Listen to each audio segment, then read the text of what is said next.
Hi, Deborah Roth here at Spirited Musings, and I am delighted to be back with you after almost a month. Kind of amazing. I think the last time we connected was at the Libra Aries full moon, the end of March, and since then I've been to Mexico on a wonderful vacation and had a couple weeks of re-entry, all positive. And what I'd love to play with you today for this latest little video snippet is the energy of the upcoming full moon in Scorpio. Sun is in Taurus. That's happening on Thursday. Now I'll have my regular full moon telemeditation, which you can find more about at my website, spiritedliving.com, on the Women's Programs page. And the focus of what I'd love to talk about today is really the blend, as always, of these two astrological energies of Scorpio and Taurus that are in polarity, that are pushing and pulling with each other, as the full moon always is, because it's always about two signs that are opposite each other in the zodiac. This is a particularly powerful full moon because it is a lunar eclipse, and by definition, the energy of the lunar eclipse, many astrologers say, and if you take a look at all the wonderful videos that are on YouTube and elsewhere on the internet right now, they say that you feel the energy of eclipse for sometimes 3 months before, 3 months after an eclipse, and that they're always part of an eclipse pattern, several eclipses over the course of the year. And typically eclipses are all about dissolving old patterns and creating new patterns of energy.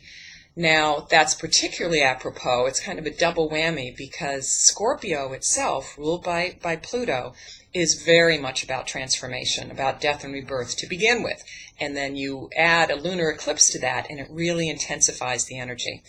And the reason that I want to go in the direction of transforming our relationships and our self-limiting beliefs around relationships is because Taurus is ruled by Venus. And of course, that's Venus is the planet of love and relationships. And I have on Monday, a little bit of shameless self-promotion here, I have a free teleclass on conscious dating that will actually be an introductory, but lots of good content, but an introductory look at the 6-week teleseries in conscious dating that I will be facilitating starting May 13th. All of this is on the Women's Programs page on my website at spiritedliving.com. So, I wasn't thinking about the fact that it was just a few days after the full moon when I made the date for this teleclass on conscious dating. But one of the key elements of the conscious dating philosophy and the program itself is to look at what our self-limiting beliefs are. It's the first place we go in this fabulous workbook. This is the workbook that we move through with exercises, and I always call it a very terrific right-brained, left-brained approach, very structured, logical approach to the most right-brained, emotional part of our lives, which of course are our relationships. And the first couple exercises get you to look at what are your self-limiting beliefs about yourself. What are they about your ability and effectiveness in dating, and then about relationships in general.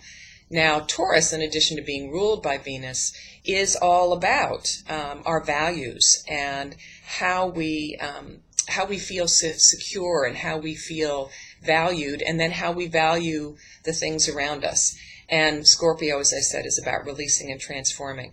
So I'd love for you, whether you can come to the free teleclass on Monday the 29th or join me for the 6-week teleseries. What I'd love for you to do just right now is to examine some of the self-limiting beliefs that you have around relationships, whether you're in one or not. My relationships never end. I don't deserve love. Some of the ones that they suggest in this wonderful workbook. I don't deserve to be happy. I'm not rich enough, attractive enough. My ideal partner doesn't exist. And then about relationships, if I meet someone, I'll be disappointed or abandoned. and identify them. And then there's lots of ways that we can start to shift our consciousness around those self-limiting beliefs. And if you want to learn a little bit more about that, hopefully you'll join me for our teleseries, or at least on Monday night. Thanks so much, and enjoy this powerful energy, if that's the right word, enjoy. Dive into this powerful energy of this Scorpio full moon coming up, and join us for our telemeditation that day as well. Thanks.